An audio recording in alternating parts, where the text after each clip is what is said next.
Hi everyone, in this video I'm going to show you how to pay for Discord Nitro with Gcash. Now I will just show you, we will just open our Discord mobile application here.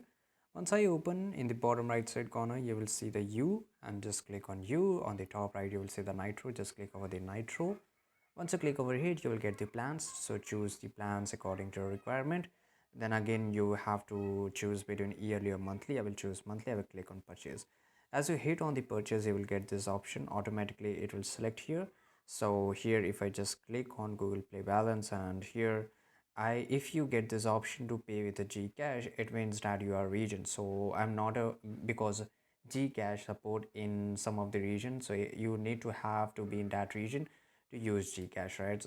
I'm right now, you can see I'm not that, so I'm not able to use Gcash.